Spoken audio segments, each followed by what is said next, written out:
सो hey everyone, आप सभी का फिर से स्वागत है मेरे चैनल क्रेजी एक्सप्लेनर में। तो आज हम फिर से आ चुके हैं बुक ऑफ एस्पर का एक नया एपिसोड लेके। जिसने पिछला एपिसोड नहीं देखा जाकर पहले वो देख लो, और जिसने देख लिया शुरू करते आज का ए वाला एपिसोड।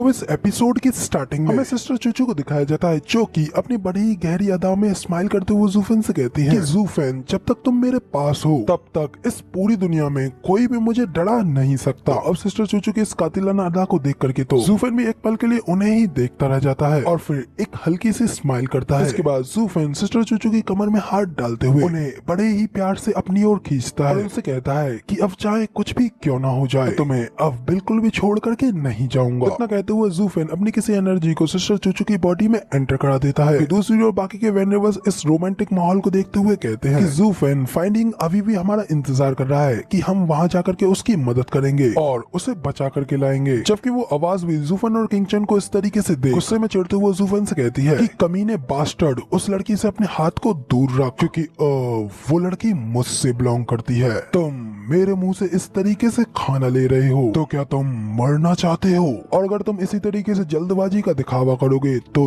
तुम काफी ज्यादा जल्दी मारे जाओगे। तो जूफेन उस आवाज को और ज्यादा चढ़ाते हुए कहता है कि इसमें क्या है, मैं तो बस कुछ ज्यादा ही चार्मिंग हूँ। तो बताओ आखिर तुम इस चीज के बारे में क्या ही कर सकते हो, क्योंकि एक चार्मिंग मैन हमेशा चार्मिंग रहता है। वो आवाज जूफेन से कहती है कि अपने आप को ज्यादा ओवर एस्टिमेट मत करो, क्योंकि मैं तुम्हें 49 डेज तक मेरे 7th ग्रेड की सोल रूटिंग मून अरे के अंदर तुम्हें तड़पाते रहूंगा, और जब मैं तुम्हारी इस लड़की से पूरी तरीके से सेटिस्फाइड हो जाऊंगा तो तब मैं तुम्हें बताऊंगा कि इसकी परफॉर्मेंस कैसी रही। इतना कहते ही वो बंदा अपनी फॉग की रेंज को बढ़ाने लगता है और उसका वो कोहरा ऊपर छत पे उन वेनेबल्स और जूफेन की ओर आने लगता है। तो ये देख करके जूफेन जल्दी से सिस्टर चूचू का हाथ पकड़ करके उन्हें अपने साथ ले जाकर कोहरे से दूर भगाने लगता है और किंगचन से कहता है कि भागो जल्दी। और तभी अचानक वो कोहरा किंगचन को घेर लेता है, जिससे किंगचन की आंखें वहीं नम हो जाती हैं और वो भी वहीं इल्यूजन में फंस के रुक जाती है। तो देख करके जूफेन भी परेशान होते हुए किंगचन को आवाज लगाने लगता है कि किंगचन किंगचन। अगर वो कोहरा वहीं नहीं रुकता बल्कि जूफेन को भी अपनी चपेट में लेने लगता है और फिर जूफेन और किंगचन दोनों ही उस कोहरे में कवर हो जाते हैं। जिसके बाद वो आवाज जूफेन से कहती है कि बेवकूफ, से कोई फर्क नहीं पड़ता है कि तुम्हारा दिमाग कितना भी ज्यादा तेज क्यों ना हो, मगर फिर भी तुम हो तो कमजोर ही ना। और एक छोटे से रेड स्टेज की 2nd लेयर के कल्टीवेटर के साथ गेम खेलना मेरे लिए पूरी तरीके से वेस्ट ऑफ टाइम है, वरना तो मैं तुम्हारे साथ इस खेल को जरूर खेलता और फिर ये सब चीज इतनी ज्यादा बोरिंग नहीं होती। उस आवाज के इतना कहते ही जूफेन और किंगचन के हाथ एक दूसरे से अलग होने लगते हैं। किंगचन इल्यूजन में फंस करके खुद ब खुद जूफेन से दूर हटने लगती है और ये सब चीज होता हुआ देख करके जूफेन को भी काफी ज्यादा गुस्सा आ जाता है और फिर जूफेन अपनी 10th ड्रैगन की सोल हेवन शटरिंग ड्रैगन की पावर्स को अनलेस करता है, जिसके के सिर के ऊपर अशूरा ब्लू फ्लेम्स होती हैं और फिर साथ ही जूफेन की भी आंखें अशूरा ब्लू फ्लेम्स से चमकने लगती हैं। साथ ही जूफेन भी अशूरा ब्लू फ्लेम्स को अनलेस करता है और अपने आसपास की उस सारी धुंध को वो अपनी फ्लेम्स के प्रेशर से ही खत्म कर देता है। इस वजह से वो कोहरा जूफेन की बॉडी में जरा सा भी एंटर नहीं कर पाता। इसी वजह से जूफेन किसी भी इल्यूजन में नहीं फंसता। फिर जूफेन एक इविल स्माइल देकर के हंसते हुए कहता है कि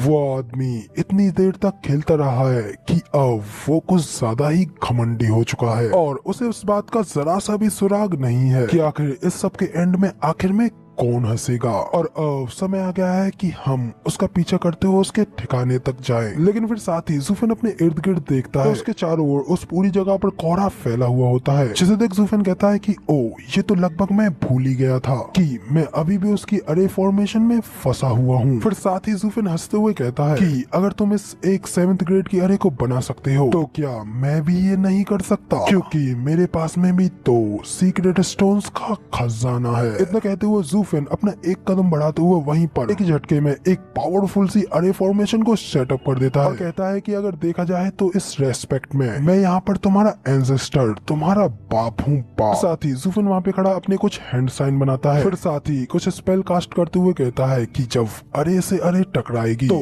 वहाँ पे होगा एक क्रैक। तो अब जुफेन के इतना कहने के साथ ही यहाँ पे हमारा सीन चेंज होता है और अगला सीन हमें उसी जगह का दिखाया जाता है जहाँ पे कि उस बंदे ने सभी लोगों को ला करके कैद किया होता है और वो सभी लोग एक गुफा के अंदर बेहोश पड़े होते हैं। साथ ही हमें वहीं पर साइड पर बैठी फेरी सुई और बाकी के तीनों वेनरवर्स को भी दिखाया जाता है। तो वे अचानक से कोई बंदा दर्द में चीखते हुए कहता है, नहीं नहीं नहीं मुझे छोड़ दो, दर्द हो रहा है। इस और को सुनकर के तो फेरी सुई भी शॉक हो जाती है और उनकी आंखें खुल जाती हैं। साथ ही बाकी के सभी लोग भी जाग जाते हैं और फेरी सुई अपने सामने के उस हट्टे कट्टे बंदे से कहती है, बास्टर्ड अभी के अभी उसे छोड़ दो और यहाँ से जाने दो। मगर तभी हमें उस लाल बालों वाले बंदे को दिखाया जाता है कि अपनी एक ईवल सी हंसी हंसते हुए कहता है, लड़की क्या तुमको ज्यादा ही एक्साइटेड हो रही हो, मगर चिंता मत करो अब तुम्हारा नंबर भी जल्द ही आने वाला है। तो ये सुनकर तो फेरी सुई उससे चिल्लाते हुए कहते हैं कि तुम सचमुच में बहुत ही बड़े बेशर्म हो। जबकि इधर साइड पर वेनेवल यांग भी जाग चुके होते हैं और वो भी उस बंदे को देख कहते हैं कि हे लड़के, हम लोग एक दूसरे को नहीं जानते और हम लोग तो बस अचानक ही एक दूसरे से टकरा गए, इसलिए तुम जो चाहो वो इन लड़कियों के साथ कर सकते हो, लेकिन हमें यहाँ से जल्द ही जाने दो। तो वो लाल बालों वाला बंदा कहता है, क्या कहा, तुम्हें जाने दूं?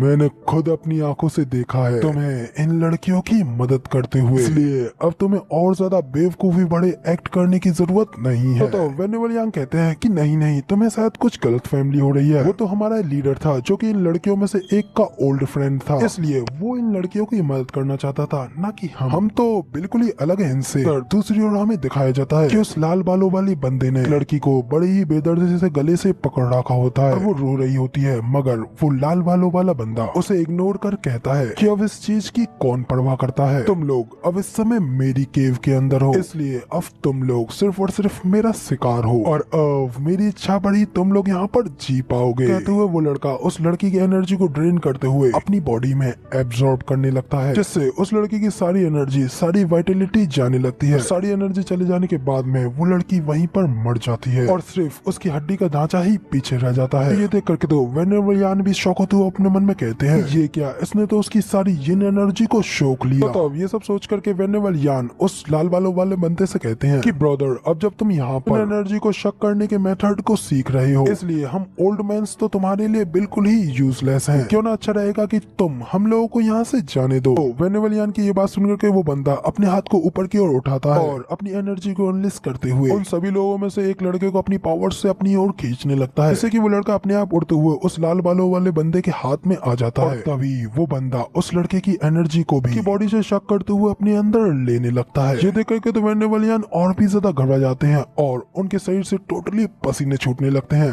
और वो उस बंदे से पूछते हैं कि दोस्त, क्या तुम एक आदमी हो या फिर एक औरत, और क्या तुम सिर्फ एक को ही नहीं चुन सकते? इससे कम हम में से कुछ को तो जीवित रहने का मौका मिल जाएगा। तो वो बंदा ईवल सी स्माइल देते हुए हंस करके कहता है, मैं दोनों ही यिन और यान दोनों एनर्जी को ले सकता हूँ और तुम चिंता मत करो, मैं जल्द ही एक इथेरियल स्टेज की यान को टेंडर कर रहा हूँ और ये निश्चित रूप से मेरे लिए एक ट्रीट होगी। इसी के साथ अब हमें बताया जाता है कि हेलियन फ्लेम सेट वो भी अपनी स्टेज पर आ गया है। तो उसके बाद फिर वो बाकी के सभी लोगों की ओर देखने लगता है और हंसते हुए कहता है कि अब बताओ आखिर अब अगला किसका नंबर है। इतना कह करके वो बाइलियन और यूएर की ओर जाने लगता है, जैसे अपनी ओर आता हुआ देख करके वो दोनों लड़कियां भी थोड़ी घबरा गई होती हैं। आगे वो बंदा यूएर के सामने आकर के बैठ जाता है, उससे कहता है कि लड़की, तुम काफी ज्यादा पारिवारिक दिख रही हो, तो बताओ क्या तुम सच में मुझसे बात करना चाहती हो? इतना कहते ही वो बंदा यूएर की दोनों टांगों को पकड़ता है और दोनों घुटनों को साइड में करने लगता है कि वो यूएर के साथ वही सब गंदे काम कर सके। लेकिन जैसे ही वो थोड़ा जोर लगाता है तो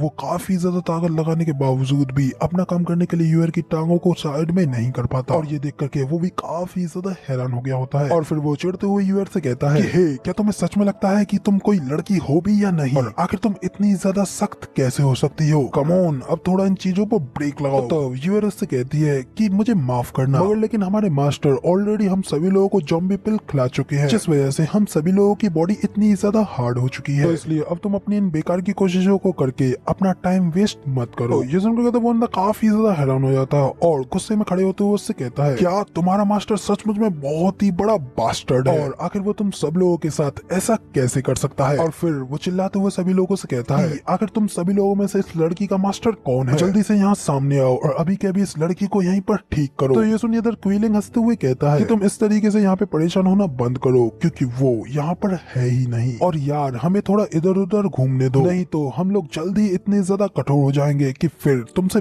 बात भी नहीं कर पाएंगे, क्योंकि उसके बाद हम लोग सीधा स्टोन में बदल जाएंगे और मर जाएंगे। तो वो बंदा कहता है कि क्या तुम उसी कमीने लड़के की बात कर रहे हो? लेकिन आखिर वो लड़का तुम लोगों का मास्टर कैसे हो सकता है, जबकि तुम लोगों की कल्टीवेशन तो उससे भी कई गुना हायर है। तो क्विलिंग हंसते हुए जवाब देता है कि इसी तरीके से तो उसने हम सभी लोगों को अपने कंट्रोल में कर रखा है। तब वो रेड हेयर वाला बंदा कहता है कि चिंता करने की कोई जरूरत नहीं है, कि वो लड़का अभी भी मेरी अरे फॉर्मेशन में फंसा हुआ है और फिर कुछ ही दिनों में मैं तुम्हारे इन कॉर्प्स के लिए तुम्हें ठीक करने का इलाज ढूंढ लूंगा। कह करके फिर वो ठग बड़ी नजर से बाइलियन और यूर की ओर देखते हुए कहता है कि फिर मैं इनके साथ पूरा मजा करूंगा। तो उस बंदे की ये बात सुनकर तो बाइलियन और यूर दोनों ही थोड़ी घबराने लगती हैं, मगर लेकिन अभी फिलहाल वो बंदा उन दोनों को छोड़ करके दूसरी ओर जाने लगता है। तो ये देख करके बाइलियन और यूर दोनों ही चैन की सांस लेते हुए अपने मन में कहती हैं कि सचमुच इस मुश्किल भरे समय में मास्टर की ज़ॉम्बी पिल ने हमारे लिए ब्लेसिंग्स का काम किया है। इधर दूसरी ओर वो लाल बालों वाला बंदा फेरी सुई के सामने जाकर के खड़ा हो जाता है, जिसे अपने सामने देख करके तो फेरी सुई काफी ज्यादा घबरा गई होती है। तभी वो बंदा फेरी सुई के पास में बैठता है और उसके चेहरे पर छूते हुए कहता है, हाँ यही तो है असली सॉफ्टनेस और ब्यूटी। न कह करके वो फिर फेरी सुई की दोनों टांगों को पकड़ के दोनों ओर कर देता है। फिर खुश होते हुए कहता है कि हाँ अब हुई ना कुछ बात। इसी को तो कहते हैं एक असली औरत, ना ही कोई पत्थर की और ना ही ईंट की, बिल्कुल सॉफ्ट और नरम। इधर उसको ये सब काम करने के लिए आगे बढ़ते हुए देख करके तो फेरी सुई काफी ज्यादा घबरा गई होती है। मगर तभी कोई उस रेड हेयर वाले बंदे को आवाज लगाते हुए कहता है कि रुको अभी, तुम कमीने शैतान, उसे छूने की हिम्मत भी मत करना, और वहाँ पर तुम्हारा अपमान तो मैंने किया था ना, और इसलिए अगर तुम्हें अपने गुस्से को उतारना ही है तो उसे मुझ पर उतारो ना। अब उस बंदे को देखते हुए फेरी सुई भी काफी ज्यादा हैरान होते हुए कहती है कि यंग मास्टर। तो फेरी सुई रेड हेयर वाले बंदे से कहती है कि कमीने बास्टर्ड, आखिर तुमने हमारे यंग मास्टर के साथ क्या किया? तो वो डेमोनिक कल्टीवेटर कहता है कि कुछ भी नहीं, बस उस लकी बास्टर्ड को इस शो का आनंद लेने दो। लेकिन फिर भी जरा देखो तो सही उसके साथ क्या हुआ। उस बेचारे का दिल तो इस चीज को बर्दाश्त ही नहीं कर पा रहा, तो फिर आखिर इसमें मेरी क्या गलती है? तो ये सुन फेरी सुई चिल्लाते हुए कहती है कि इसका कोई तरीका नहीं है हमारे यंग मास्टर के रिफाइंड होने का। तो वो डेमोनिक कल्टीवेटर हंसते हुए कहता है कि क्या कहा रिफाइंड?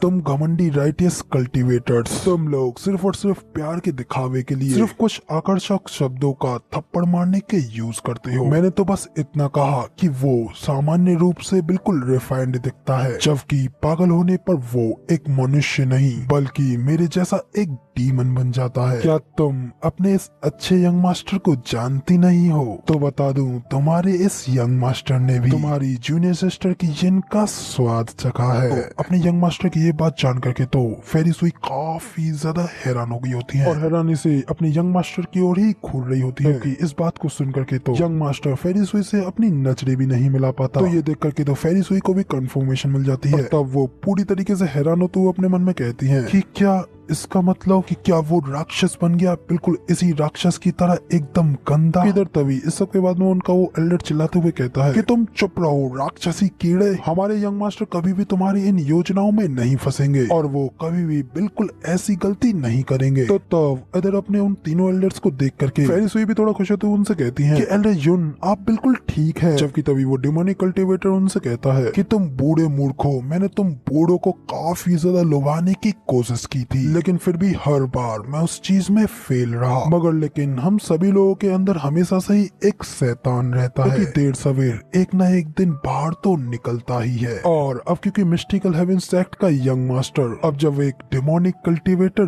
बन चुका है, तो इसका मतलब तुम्हारा मिस्टिकल हेवन सेक्ट भी फ्यूचर में एक डेमोनिक सेक्ट बनकर रहेगा। तो तब वो एल्डर चिल्लाते हुए कहते हैं कि कमीने हंसने वाले पागल इंसान, हमारे यंग मास्टर अभी भी काफी ज्यादा यंग और भोले हैं, इसलिए वो अभी फिलहाल गलतियां कर सकते हैं, मगर लेकिन इस चीज का कोई भी तरीका नहीं है वो तुम जैसे राक्षसों की तरह नर्क के रास्ते पर चले। तो वो बंदा कहता है कि ये सब कुछ तो अब एक ही बात है कि तुम्हारे इस मिस्टिकल हेवन सेक्ट का ये छोटा सा दाग भी उसे बाकी सभी सेक्टों के सामने एक हंसी का पात्र बना देगा। तो मुझे बताओ, क्या ये चीज कुछ मजेदार नहीं है? और तुम्हारे यंग मास्टर ने भी तो इस चीज का पूरा आनंद उठाया है। खैर छोड़ो इस बात को, मैंने तुम पुराने गीजरों के ऊपर अब अपना काफी ज्यादा टाइम बर्बाद कर दिया है, इसलिए मैं अब तुम बेकार लोगों की जगह पर अपने ये एंजॉयमेंट और मजे भरे समय को इन खूबसूरत लड़कियों के साथ में बिताना चाहता हूँ। न कह करके फिर वो बंदा ठड़की बड़े अंदाज में हंसते हुए कहता है कि तो फिर अब बताओ कि अब अगली कौन है? इतना कहकर के उस रेड हेयर वाले बंदे की नजर साइड पर जाती है और उसकी उस साइड पर होती है हमारी सिस्टर चूचू, जिसके ऊपर नजर डाल करके वो एक भयानक खतरे की ओर जाते जा रहा है। फिर वो सिस्टर चूचू की ओर आगे बढ़ते हुए कहता है कि ये मेरा पहली बार है जो कि मैं यानी कि यानमो एक इस तरीके की प्योर और इतनी खूबसूरत लड़की को देख रहा हूँ। मैं खुद को रोकने में अपनी बिल्कुल भी मदद नहीं कर सकता और इसके साथ मजे करने के लिए अब मैं अपने आप को बिल्कुल भी नहीं रोक सकता। और इस खूबसूरत लड़की को देख करके तो मैं सचमुच में मरा जा रहा हूँ। मैं इस लड़की को देख करके तो मुझे ऐसा लग रहा है कि ये आज मुझे मार ही डालेगी। सचमुच ये तो एक स्पेशल लड़की है जिसके के अंदर डर का तो कोई नाम ही नहीं है। तो सिस्टर चूचू कहती हैं कि आखिर मैं ऐसे कैसे कर सकती हूँ, आखिर मैं डर कैसे सकती हूँ जबकि मुझे पूरा विश्वास है कि वो मुझे जरूर बचा लेगा। तो यानमो कहता है कि आखिर वो कौन है? क्या तुम उस लड़के की बात कर रही हो? वही लड़का जो कि सिर्फ और सिर्फ एक रेडियंट स्टेज की सेकंड लेयर का कल्टीवेटर है, अभी फिलहाल मेरी अरेंज के ड्रीम में फंसा हुआ है। तो सिस्टर चूचू कहती है कि तुम उसे उतने अच्छी तरीके से नहीं जानते जितना कि मैं जानती हूँ, और जितना मैं जानती हूँ तो उतना मुझे पता है कि वो कभी भी अपने कहे गए शब्दों से पीछे नहीं हटता। तो इधर सिस्टर चूचू की ये सारी बातें सुनने के बाद में उनका यंग मास्टर जो कि सिस्टर चूचू के पीछे ऑलरेडी लट्टू है, वो अपने मन में कहता है कि ये आखिर किसके बारे में बात कर रही है। जबकि दूसरी ओर यानमो ठड़की से अंदाज में अपनी जीभ को चाटते हुए कहता है कि एंजल फेस गर्ल, तुम सचमुच में बहुत ही ज्यादा अमेजिंग हो। मुझे जरा सा भी इंतजार नहीं हो रहा तुम्हें अपना बनाने के लिए, लेकिन तुम बिल्कुल भी चिंता मत करो, तुम मुझे इतनी ज्यादा पसंद आई हो कि मैं तुम्हारे साथ उन नोबडी बाकी की लड़कियों की तरह नहीं करूंगा, उनकी तरह तुम्हें एक सूखी हड्डी का ढांचा नहीं बनाऊंगा, क्योंकि मैं तो तुम्हें अब हमेशा अपनी साइड पर रखूंगा। इतना कहते हुए यानमो किंग चैन को टच करने लगता है। तो ये देख करके तो यंग मास्टर और भी ज्यादा भड़कते हुए कहता है कि कमीने, आखिर तेरी हिम्मत कैसे हुई अपने गंदे से मुंह से जूनियर सिस्टर किंग चैन के बारे में गलत कहने की। इधर यंग मास्टर को फिर से अपनी बात में इंटरप्ट करते हुए देख करके यानमो वहीं से अपनी हल्की सी पावर को अनलिस्ट करते हुए उस यंग मास्टर को दूर एक चट्टान के ऊपर फेंक देता है, जिस वजह से तो वो यंग मास्टर और भी ज्यादा घायल हो जाता है। तो यानमो गुस्से में उसे घूरते हुए कहता है, बच्चे, मैं तुझे यहाँ पर अपने मजे में शामिल कर रहा हूँ, मगर लेकिन लगता है कि अब तो कुछ ज्यादा ही ग्रो हो गया है और अब तुझ में कुछ ज्यादा ही एटीट्यूड आ गया है, जो कि तू मेरी वुमेन की ओर इस तरीके से देख रहा है। तू चाहे तो बाकी किसी भी लड़की को यहाँ पे अपने लिए ले सकता है, लेकिन सिर्फ इसे छोड़कर। अब अगर इसके ऊपर तेरी नजर भी पड़ी तो तू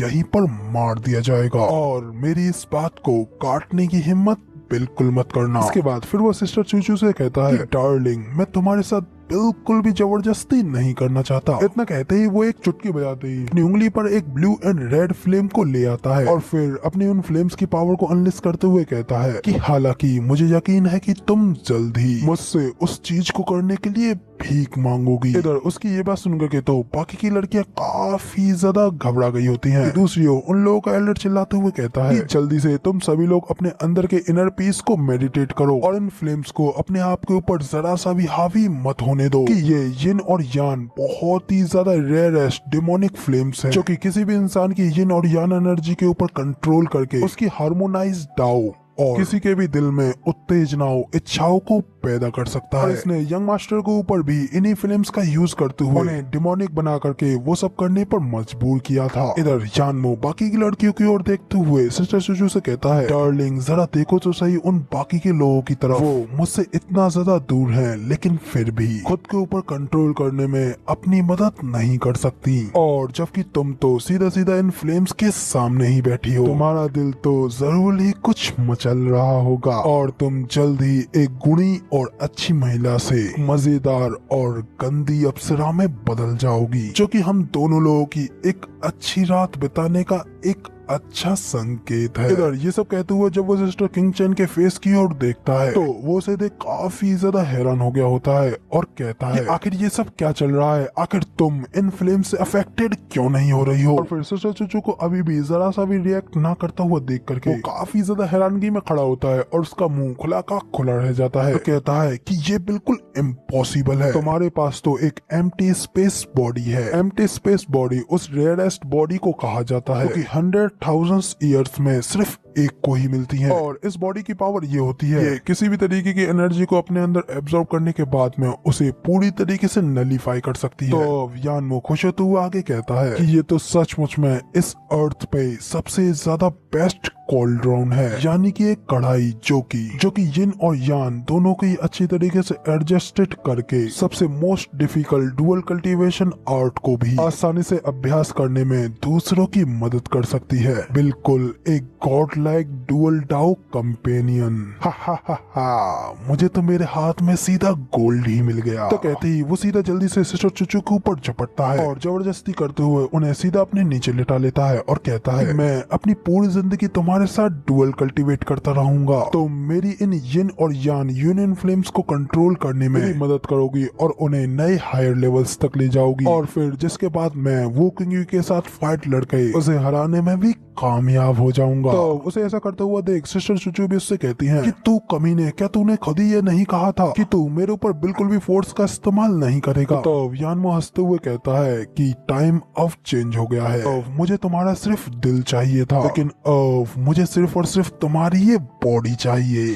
अब कम ऑन बेबी, बेकार की कोशिशें करना बंद करो और शांति से जो मुझे चाहिए वो मुझे लेने दो। अब इधर ये सब कहते हुए यानमो जब और ज्यादा जबरदस्ती करने की कोशिश करता है तो तब सिस्टर जो जूफेन को आवाज लगाते हुए कहती हैं कि जूफेन। तब जैसे ही वो जूफेन का नाम लेती है, जूफेन ने जो सिस्टर चूचू की बॉडी में अपनी पावर डाली थी, जो कि कुछ और नहीं बल्कि ब्लडी बेबी होता है, वो एक्टिवेट हो जाता है और सीधा यानमो के ऊपर हमला करते हुए उसे दूर फेंक देता है। तब इधर यानमो भी उस हमले को खाने के बाद जैसे तैसे अपने आप को संभालता है और गिरने से बचता है। साथ ही चिल्लाते हुए कहता है कि नो वे, ऐसा बिल्कुल भी नहीं हो सकता, मैंने तो ऑलरेडी तुम सभी लोगों की पावर्स को ब्लॉक कर दिया था, तो फिर आखिर तुम्हारे पास से ये सारी पावर्स कहाँ से निकल आई। तो यानमो के इतना कहते हुए उसके पीछे से एक आवाज आती है कि ये वो लड़की नहीं थी जिसे कि तुम जरा सा भी हर्ट कर सकते हो। तभी अपने पीछे से ये आवाज को सुन करके यानमो भी हैरान होते हुए अपने पीछे की ओर मुड़ करके देखता है। उसके सामने केव के अंदर आराम से चलते हुए आ रही होती है उसकी मॉम, यानी कि जूफेन, जो कि उसके सामने आते हुए गुस्से में कहता है कि ये मैं हूँ, पहचाना मुझे। तब इधर वहाँ पे जूफेन को आता हुआ देख करके बाकी के सभी लोग भी जूफेन को देख काफी ज्यादा खुश होते हुए कहते हैं कि ब्रदर जू, तुम आखिरकार फाइनली यहाँ पर आ ही गए। और फेरिस भी जूफेन को देख काफी ज्यादा खुश होते हुए जूफेन को ही आवाज लगाती है, जबकि इधर सभी लोगों को जूफेन का नाम लेता हुआ देख करके यंग मास्टर भी काफी ज्यादा हैरानगी में उसे देखते हुए अपने मन में कहता है कि अब आखिर ये लड़का कौन है और आखिर ये क्या कर सकता है, और सभी के सभी लोग आखिर इसे अपना सेवियर क्यों कह रहे हैं। ये सब कहते हुए फिर वो सिस्टर चूचू की ओर मुड़ करके देखने लगता है। तो सिस्टर चूचू भी साइड पर आराम से बैठी होती हैं और तब वो सिस्टर चूचू के फेस पे वापस से उस प्यारी सी स्माइल को देखता है। तो वो काफी ज्यादा गुस्से में दांत पीसते हुए मन में कहता है कि क्या वही हंसी, क्या ये वही है, ये लड़का वही है जिसे कि जूनियर सिस्टर किंग चैन पसंद करती है। जबकि इधर हमें जूफेन की ओर दिखाया जाता है जो कि हंसते हुए यानमो की ओर आगे बढ़ते हुए कहता है कि मैंने यहाँ पे आने के लिए अपनी ब्लडी बेबी को ऑलरेडी किंग चैन की बॉडी में डाल दिया था और उसे एक चारे के तौर पे यूज करना मेरे लिए लाभदायक रहा। इतना कहते हुए जूफेन अपने ब्लडी बेबी को वापस से अपनी बॉडी में बुला लेता है और फिर स्माइल करते हुए यानमो से कहता है क्या तुम्हें अभी तक हमारा वो लवी डवी वाला सीन अभी तक परेशान कर रहा है। इतना कहते हुए जूफेन यानमो की ओर आगे बढ़ने लगता है। तब यानमो कहता है कि ओ तो तुमने ये सब सिर्फ और सिर्फ मुझे परेशान करने और मुझे तुमसे अलग होने के लिए मजबूर करने के लिए किया था, ताकि तुम बाद में अपने इस डेमोनिक क्रिएचर का यूज करके मेरी इस जगह को ढूंढ सको और इन सभी लोगों को बचा सको। और जैसा कि मैं यहाँ पर इन सभी लोगों को लेकर आया और इन सभी की कल्टीवेशन को सील कर दिया है, और आखिरकार अगर मैं तुम्हें अपने साथ यहाँ वापस लाया होता तो यहाँ पर तुम्हारी भी कल्टीवेशन सील होती और तुम्हारे पास मेरे साथ फाइट बैक करने का कोई चांस ही नहीं होता। तब जूफेन हंसते हुए कहता है कि हा तो इसका मतलब हमें विजेता मिल गया है। हमें तो बहुत पहले से पता था कि तुम्हें परेशानियां खड़े करना बहुत पसंद है, इसलिए हम लोगों ने एक नाटक के रूप में तुम्हारे लिए एक जाल बिछाया था, और मैंने ये पहले ही फिगर आउट कर लिया था कि तुम्हें लोगों को मारना ज्यादा पसंद नहीं है, बल्कि उन दूसरे लोगों के साथ खेलना ज्यादा पसंद है। स्पेशली तौर पर दो लवर्स के साथ में खेलना ज्यादा पसंद है, और फिर उनके साथ पूरी तरीके से खेलने के बाद तुम उन्हें मार डालते हो। तो जूफेन की ये सारी बातें सुनने के बाद में यानमो भी जूफेन को अप्रिशिएट करने लगता है और कहता है कि मैं ये क्लियरली देख पा रहा हूँ कि महान दिमाग एक जैसा ही सोचते हैं, और अब इसमें कोई आश्चर्य नहीं है कि तुम एक डिमोनिक कल्टीवेटर हो। मगर लेकिन आखिर तुम्हें कैसे पता चला कि मैं तुम्हारे इस चारे को खा ही लूंगा? तो जूफेन उसके बेइज्जती मारते हुए कहता है कि क्या तुम मूर्ख हो या फिर अंधे? किंग चेन के ऊपर एक नजर डालने से ही सब कुछ स्पष्ट हो जाएगा। जरा देखो तो सही वो कितनी ज्यादा लवली और ब्यूटीफुल है, और आखिर उस जैसी प्योर ब्यूटी का विरोध आखिर कोई कैसे कर सकता है? और इस हरी भरी धरती पर रहने वाला हर एक आदमी हमें एक दूसरे के साथ में देख करके जलने तो लगेगा ही। इधर जूफेन से इतनी सारी तारीफें सुनने के बाद में तो सिस्टर चुचू भी काफी ज्यादा ब्लश करने लगती हैं। इधर यानमो हंसते हुए कहता है कि बहुत अच्छे, तुमने सचमुच में बहुत अच्छा किया है। सचमुच तुम भी उन रेयर लोगों में से एक हो जिन्होंने कि मुझे अभी तक प्रभावित किया है, और इसीलिए अब मैं तुम्हें एडमिट करता हूँ और तुम्हें मानता हूँ। लेकिन रुको रुको, हालांकि एक और बात मुझको समझ में नहीं आ रही, और वो ये है कि आखिर तुम मेरी अरे से बच करके कैसे निकल आए? तो जूफेन उससे कहता है कि एक 7th ग्रेड की अरे को सेटअप करना मेरे लिए कुछ भी नहीं है, कि मैं तो यहाँ तक कि एक 10th ग्रेड की अरे को भी बड़ी आसानी से सेटअप कर सकता हूँ। रही बात सीक्रेट स्टोन्स यानी कि पवित्र स्टोन्स की, तो इतना कहते ही जूफेन अपने पास से एक बड़े से सीक्रेट स्टोन को बाहर निकालता है और उसे यानमो को दिखाते हुए कहता है कि यहाँ पर सिर्फ और सिर्फ तुम ही नहीं हो जिसके के पास में अपार पैसा है, क्योंकि मेरे पास भी इस चीज का एक काफी बड़ा खजाना है। दूसरी ओर जूफेन के हाथ में सीक्रेट स्टोन को देख करके तो तीनों वेनोवर्स के मुंह खुले के खुले रह जाते हैं, और वो काफी ज्यादा हैरान होते हुए कहते हैं कि ये क्या, इसके पास तो सीक्रेट स्टोन्स भी हैं। जबकि इधर यानमो हंसते हुए कहता है शानदार, बहुत ही ज्यादा शानदार। यहाँ पे सचमुच में मेरे सामने एक ऐसा डेमोनिक कल्टीवेटर है जो कि लोअर 3 सेक्ट से आता है, लेकिन उसके कंधों के ऊपर सचमुच में एक बहुत ही अच्छा सिर है। तुमने हर मोड़ पर मेरे इस रचे हुए गेम को बेकार कर दिया, और यहाँ तक कि तुमने मेरी अरेस को भी आसानी से बर्बाद कर दिया, और इतने सारे टैलेंट के साथ में तो तुम यहाँ तक कि सुपर 3 सेक्टों में भी काफी ज्यादा दुर्लभ होते। मगर लेकिन फिर तुम्हारे पास में दुनिया का सारा दिमाग, सबसे शार्पेस्ट बुद्धि, सबसे चतुर चालें हो सकती हैं, मगर फिर भी उन सभी को समर्थन देने वाली ताकत के बिना कोई भी यहाँ पे तुम्हारी मदद नहीं करेगा, और तुम्हारा वो डिमोनिक क्रिएचर भले ही कुछ हद तक कुछ स्पेशल हो सकता है, यहाँ तक कि वो बड़े ही आसानी से एक इथेरियल स्टेज एक्सपर्ट के सामने भी खड़ा हो सकता है, मगर लेकिन वो मेरे सामने कुछ भी नहीं है। ना कहते हुए यानमो अपनी पावर्स को अनलिस्ट करते हुए हवा में उड़ने लगता है, और फिर अपनी बॉडी से काफी ज्यादा यिन और यान एनर्जी को अनलिस्ट करने लगता है। भाई भले ही विलन है, मगर लेकिन पावर्स को अनलिस्ट करते हुए दिखने में काफी ज्यादा शानदार लग रहा है। फिर यानमो अपनी पावर्स को इस तरीके से शो कराते हुए कहता है कि अपनी उस तुच्छ सी कल्टीवेशन के साथ में तुम्हारे लिए अच्छा यही रहता कि तुम वक्त रहते पहले ही अपनी जान बचा करके भाग जाते, मगर लेकिन तुम तो यहाँ मरने के लिए वापस आ गए। सचमुच तुम तो एंड सिर्फ मूर्ख ही निकले जो कि यहाँ पर मरने के लिए आ गए। इधर वेनेबल यान में काफी ज्यादा हैरानी से यानमो की पावर्स को देख रहे होते हैं, और कहते हैं कि ये तो एक 5th layer of ethereal stage expert की पावर्स है। मिस्टिकल हेवन सेक्ट के एल्डर भी कहते हैं सचमुच ये कल्टीवेशन लेवल इस दुनिया में काफी ज्यादा रेयर है, और मैं अकेला एक भी मुकाबले में इस बच्चे को हरा नहीं सकता। तभी हमें यानमो की पावर्स के अनलेस होने के साथ ही उसके सिर के ऊपर फायर एंड आइस के 2 स्नेक्स को बनते हुए दिखाया जाता है, जो कि उसकी एब्जॉर्ब की हुई यिन और यान एनर्जी से बने हुए होते हैं, उसी से उसकी पावर्स और भी ज्यादा कूल दिखने लगती हैं। और फिर तभी वो अपनी पावर्स को इस तरीके से शो कराते हुए जूफेन से कहता है कि जरा देखो तो सही, यही है तुम्हारे और मेरे बीच का पावर गैप। तो बताओ आखिर अब कैसे तुम हमारे बीच के इस गैप को पूरा कर पाओगे। तभी यानमो के उस पावर प्रेशर को फील करते हुए रहने वाले आदमी काफी ज्यादा घबराते हुए कहते हैं कि ये प्रेशर तो सचमुच में बहुत ही ज्यादा स्ट्रॉन्ग है, और इतनी डिस्टेंस पे भी खड़े होते हुए मुझे ऐसा लग रहा है जैसा कि मैं आग में भुन रहा हूँ। यानमो अपनी यिन और यान एनर्जी के उस सर्कल की एनर्जी को चारों ओर अनलेस कर रहा होता है, जूफेन भी एकदम कूल अंदाज में उसके सामने खड़ा होता है। और भाई ये सीन देखने में सच में क्या ही इनसेन लेवल का है। इधर जूफेन भी अपनी आंखों में अपनी अशुरा ब्लू फ्लेम्स को एक्टिवेट करते हुए यानमो को देखते हुए उससे कहता है कि ओ डेमोनिक फ्लेम्स, यिन और यान यूनियन, तो क्या बस यही है तुम्हारे इस सारे अहंकार का सहारा। तो जूफेन के इस तरीके के एक्शन को सुनने के बाद में तो यानमो भी काफी ज्यादा शॉक हो गया होता है, और उसे देख हैरान होते हुए अपने मन में कहता है कि आखिर ये बच्चा मेरी फ्लेम्स के साथ में अफेक्टेड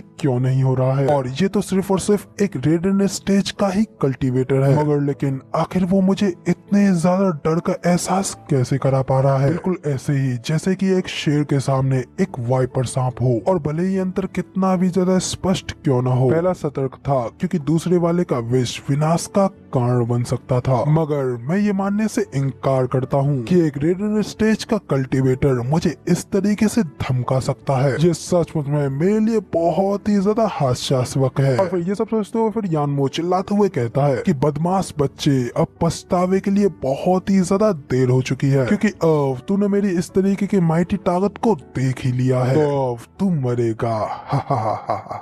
ये सब कहते हुए यानमो जोर जोरों से हंसने लगता है। तभी जूफेन उसे शॉक करते हुए कहता है कि फाइट लड़ने से पहले ही अपने सारे कार्ड्स को शो करा देना, ये सचमुच में इस दुनिया की सबसे ज्यादा बेवकूफाना चीज है। यार तुम तो सचमुच में बहुत ही ज्यादा भोले और बेवकूफ निकले, और अब तुम्हारा सीनियर डेमोनिक कल्टीवेटर होने के नाते ये सिर्फ मेरे लिए उचित है कि मैं तुम्हारे जैसे जूनियर युवाओं को कुछ सिखाऊं और उन्हें एक सही डेमोनिक पाथ पर ले जाऊं। जूफेन की ये बात सुनकर तो यानमो काफी ज्यादा गुस्सा हो जाता है, और गुस्से में अपनी पावर अनलेस करते हुए जूफेन के ऊपर एक फायर अटैक करते हुए कहता है कि क्या तुम खुद ही एक जूनियर होने के बावजूद मेरी बेइज्जती करके मुझे पैथोराइज्ड करने का साहस कर रहे हो। इतना कहने के साथ ही यानमो अपनी एक बड़ी सी फायर एनर्जी के साथ में जूफेन के ऊपर अटैक कर देता है, जबकि जूफेन अभी भी सीधा उस अटैक के ही सामने खड़ा होता है। तभी वो अटैक जूफेन से जाकर के टकराता है, और वहाँ पे एक जोरदार धमाका होता है। तभी ये सब देख मिस्टिकल हेवन सेक्ट का एल्डर भी कहता है इस अटैक के अंदर उसने अपनी सोल पावर को भी डाला था, और कोई भी रेडियंट स्टेज का कल्टीवेटर उस अटैक के सामने खड़ा नहीं हो सकता, और वो बच्चा एक बेवकूफ था जो कि उस अटैक के सामने खड़ा रहा। यानमो भी अपने उस अटैक को जूफेन के हिट होते हुए देख करके काफी ज्यादा खुश हो रहा होता है, और तभी अगले ही पल अचानक वो सामने देख काफी ज्यादा हैरान हो गया होता है, क्योंकि धुएं के झड़ने के बाद में जूफेन उसके सामने बिल्कुल ठीक ठाक खड़ा होता है और कहता है कि अपने दुश्मन को फाइट से पहले अंडर एस्टिमेट करना एक डिमोनिक कल्टीवेटर की एक सबसे बड़ी गलती होती है। इसीलिए क्या मैंने ये पहले ही मेंशन नहीं किया था कि तुम बहुत ही ज्यादा भोले और बेवकूफ हो। तो यानमो अपनी आइस की यिन पावर से अटैक करते हुए कहता है कि वो तो सिर्फ मेरा एक कैजुअल सा मामूली सा स्ट्राइक था, मगर लेकिन अब देखो अब मैं तुम्हारे साथ में क्या करता हूँ। इतना कहते ही यानमो जूफेन के ऊपर एक और अटैक करने के लिए आगे बढ़ता है, और तभी अचानक से जूफेन अपनी आइज ऑफ द वॉइड की पावर का यूज करते हुए यानमो के पीछे आ जाता है और उससे कहता है कि क्या तुम मेरे ऊपर अटैक करने के बारे में कह रहे थे, मगर तुम ऐसा कैसे कर सकते हो क्योंकि मैं तो यहाँ हूँ। इतना कहते ही जूफेन अपने किलिंग के हैंड का एक जबरदस्त घूसा बनाता है और सीधा उसके मुंह पे मारते हुए कहता है कि ये तुम्हारे मुंह और दांतों को काफी ज्यादा दर्द देने वाला है। इतना कहते ही जूफेन हंसते हुए यानमो के मुंह पर एक जोरदार पंच मारता है। पंच के अंदर से काफी ज्यादा भयानक पावर अनलेस होती है, और उसका हिट खाते ही सीधे यानमो नीचे जमीन में जाकर के गिरता है, और नीचे की जमीन में बुरी तरीके से सेटर हो जाती है। और फिर हमें यानमो को दिखाया जाता है जूफेन के पंच को खाने के बाद उसका मुंह सूज गया होता है, और साथ ही वो काफी ज्यादा घायल होने की वजह से अपने मुंह से खून खांसता है। लेकिन गाइस आगे की फाइट अब आप लोगों को अगले हफ्ते देखने को मिलेगी। वीडियो पसंद आई है तो वीडियो को लाइक कर देना, और कमेंट करके जरूर बताना कि आपको हमारा ये वाला वीडियो का एक्सप्लेनेशन कैसा लगा। और चैनल पर नए हो और आगे भी ऐसी अमेजिंग वीडियोस को देखना चाहते हो तो इस चैनल को सब्सक्राइब करना बिल्कुल मत भूलना। बाकी मिलते हैं किसी और नई वीडियो में, तब तक के लिए बाय बाय।